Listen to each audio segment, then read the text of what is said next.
मित्र नमस्कार. एका नवीन व्हिडिओमध्ये तुम्हा सर्वांचं पुन्हा एकदा स्वागत. मित्रांनो, जेव्हा जेव्हा प्रश्न असा येतो की माणूस आधी की इतर प्राणी आधी, त्या प्रत्येक वेळी माणसानं अगोदर स्वतःचा विचार केला. प्रत्येक वेळी दाखवलं मात्र असं केलं की आपण खूप प्राणीप्रेमी आहोत, आपण प्राण्यांचा अगोदर विचार केला पाहिजे वगैरे वगैरे. ही भाषणं सगळी ठोकण्यामध्ये आपण काही कमी नाही आहोत. पण प्रत्यक्षात जर विचार करायचा झाला तर आम्ही सर्वजण हे अगोदर माणसाचा विचार करतो, त्यानंतर जनावरं असतील किंवा त्यानंतर पशुपक्षी असतील, या सर्वांचा. त्याच्यात जर हिंस्र प्राणी असेल तर त्याचा विचार सगळ्यात शेवटी. तर मित्रांनो, आज हा विषय येण्यामागचं कारण असंच आहे.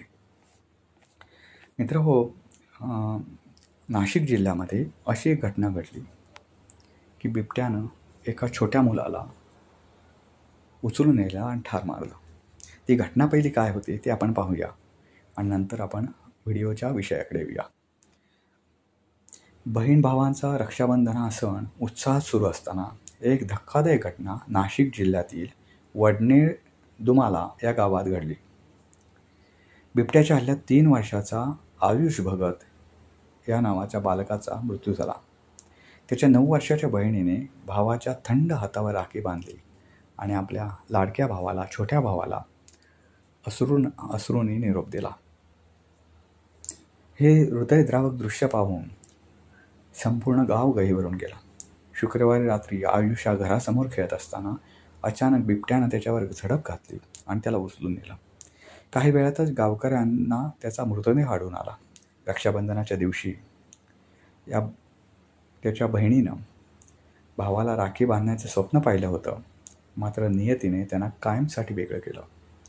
अंत्यसंस्कारापूर्वी बहीण श्रेया भगतने भावाच्या निष्प्राण हातावर राखी बांधली आणि डोळ्यातील अश्रू पुसतच भावाला तिनं अखेरचा निरोप दिला. मित्रो, या घटनेनंतर कोणी झालं तरी सुन्न होईल अशी नक्कीच घटना आहे. अशा घटना काही ही पहिलीच घटना नाही, घटना अनेक घडत आहेत. बिबट्याचा हल्ला ही घटना खूप अगोदरपासून घडत आहे, पण अलीकडे या बिबट्याचा मानवी वस्तीमध्ये वावर वाढलेला आहे. मित्रांनो, वन विभाग असं सांगतं की जोपर्यंत बिबट्या कधी नुकसान करीत नाही, शेतीचं विशेष करून कुठलं नुकसान करीत नाही, आर्थिक नुकसान, तोपर्यंत आपल्याला पिंजरा लावता येत नाही, असं वन विभागाने एक नियम सांगितलेला आहे. मला एक असं सांगायचं आहे की नुकसान झाल्यावर एक तर सरकार नुकसान भरपाई देत नाही, वन विभागाकडून नुकसान भरपाई मिळत नाही. मग नुकसान झाल्यावर वाट बघण्यापेक्षा असे बिबट्यांसाठी असे जेव्हा मनुष्य वस्ती किंवा त्याबाबत तक्रारी लोकांच्या येतात त्यावेळी वन विभागाने पिंजरा लावायला पाहिजे. कारण आता तो शेतीचं नुकसान करेल, त्यानंतर तो मानवी वस्तीत शिरेल आणि ह्या सगळ्या गोष्टी इतक्या जलद गतीनं घडू लागल्या आहेत. मित्रांनो, जळगाव जिल्ह्यातील यावल तालुक्यामध्ये मध्यंतरी बिबट्यानं 2 बालकांचा जीव घेतला.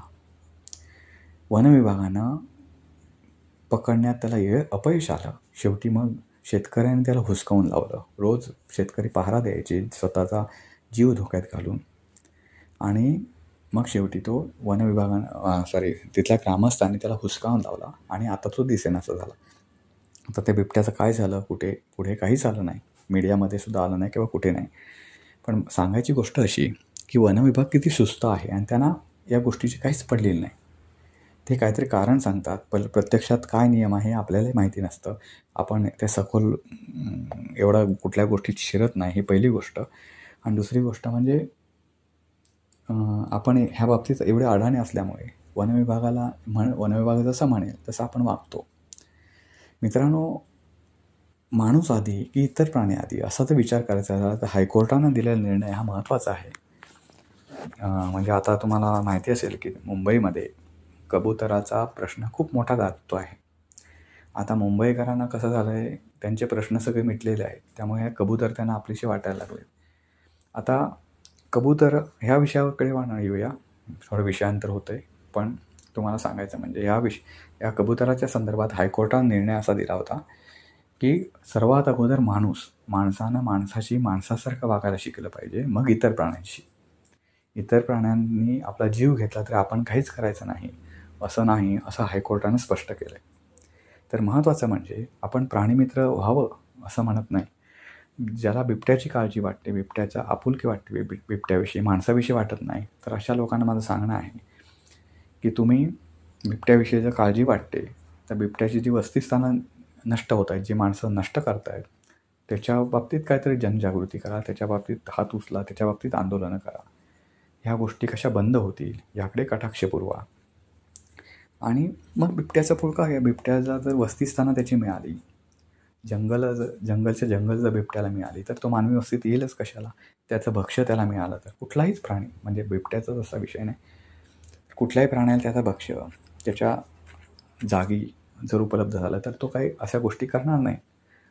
पण या विरोधात आवाज कोणी उठवत नाही. जर फक्त बिबट्याला मारलं, जशी माणसाविषयी बिबट्याला भीती वाटते म्हणून तो अटॅक करतो माणसावर, तसंच माणसाला सुद्धा भीती वाटते बिबट्याविषयी. बिबट्या आपल्याला मारेल आणि मारतो पण ना.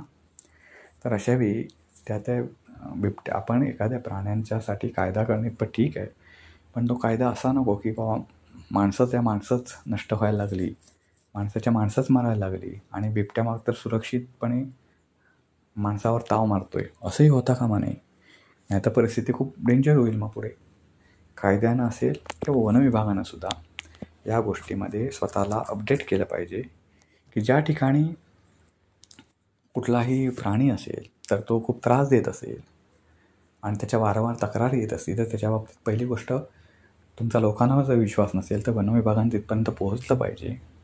आणि वनविभागाने पोहोचल्यानंतर तिथे खरं परिस्थिती आहे का जाणून घेतली पाहिजे. आणि तर खरी परिस्थिती असेल तर त्या वनविभागाने त्याच्यावर तोडगा काढला पाहिजे. वनविभाग त्याच्यासाठीच आहे ना. वन्य प्राणी किंवा वनसंपत्ती याची देखरेख करण्याचंच फक्त कामं वनविभागाकडे आहे. दुसरं कुठलं काम, जसं शिक्षकांना अशैक्षणिक कामं द्यायचं तसे कुठली इतर कामं वनविभागाला दिली जात नाहीत. ते फक्त त्यांचं तेवढंच काम असतं.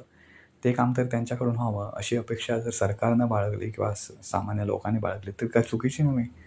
पण ते सुद्धा वनविभाग करताना दिसत नाही. ते सुद्धा वनविभागाकडून फार होत नाही.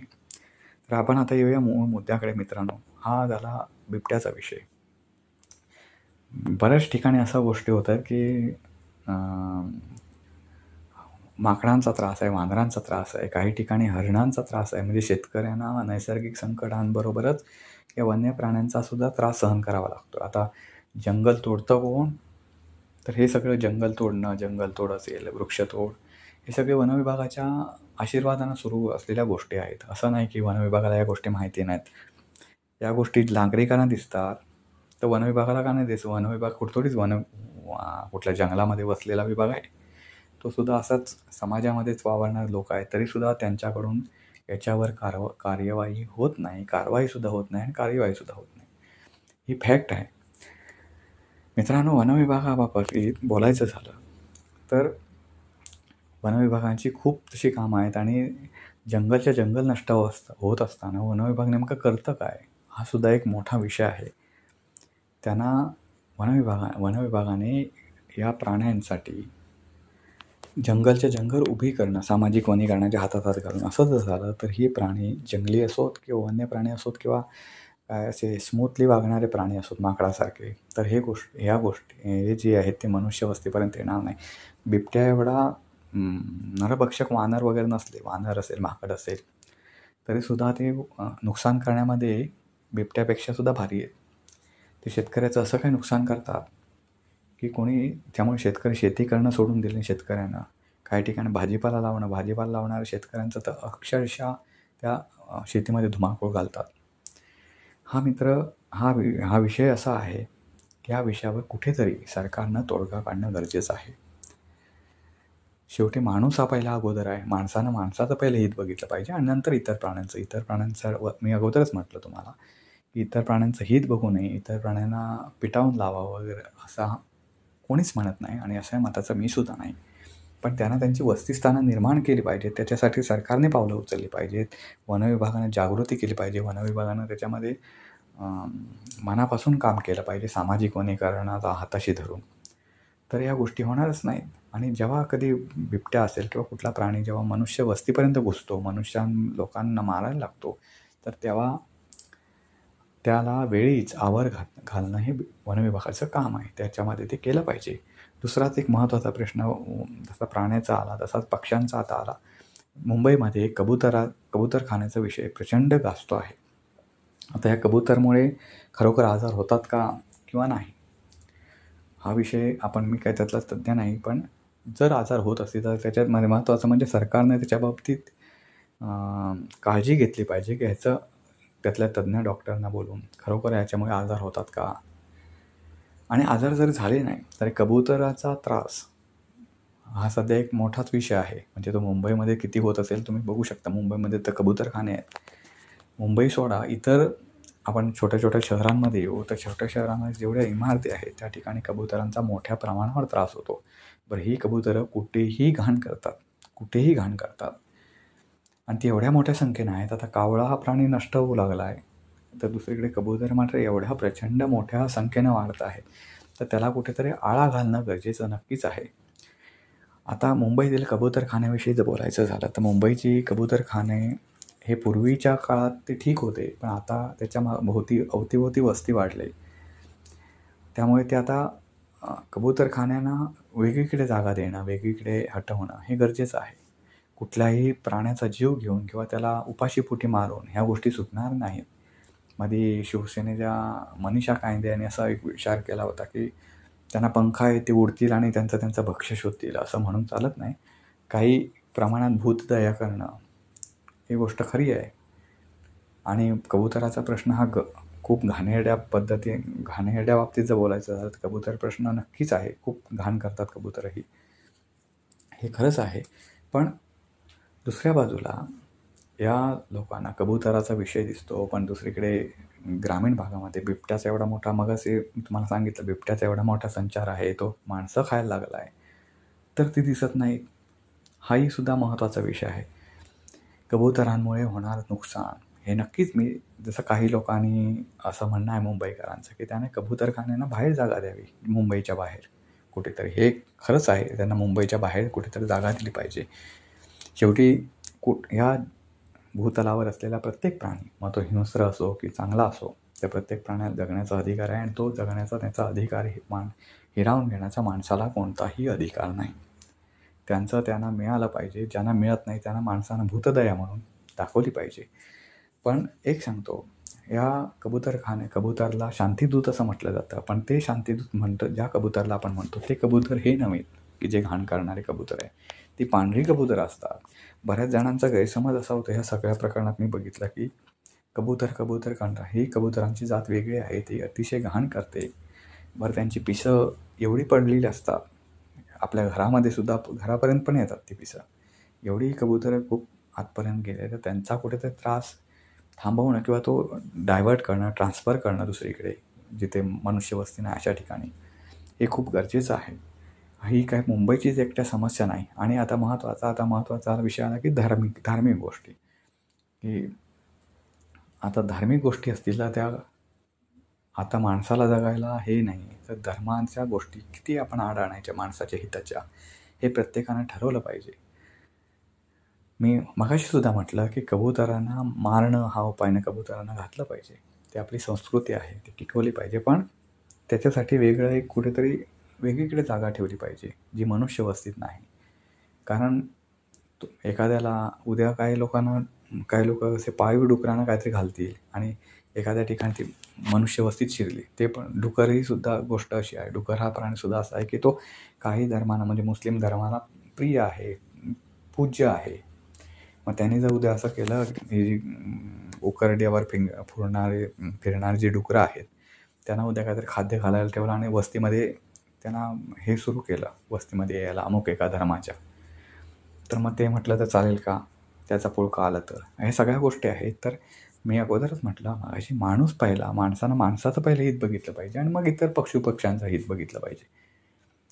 तर ह्या गोष्टी आपण विसरत चाललो आहोत आणि ह्या गोष्टी एक दिवस माणसाच्या मुळाशी येतील. आज मुंबईमध्ये जसं काही कबूतर हा मोठा प्रश्न असल्यासारखं 2 गट पडले, ते 2 गट भांडत आहेत, त्याच्यासाठी आंदोलन होत आहे.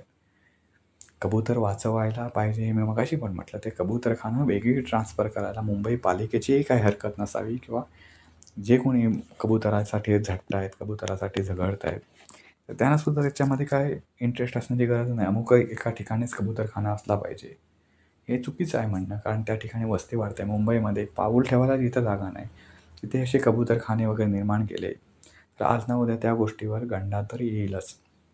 मित्रो, व्हिडिओ कसा वाटला ते नक्की कळवा. व्हिडिओ लाईक करा, शेअर करा, चॅनलला सबस्क्राईब करायला विसरू नका. पुन्हा भेटू पुन्हा एका नवीन व्हिडिओचा. तोपर्यंत नमस्कार.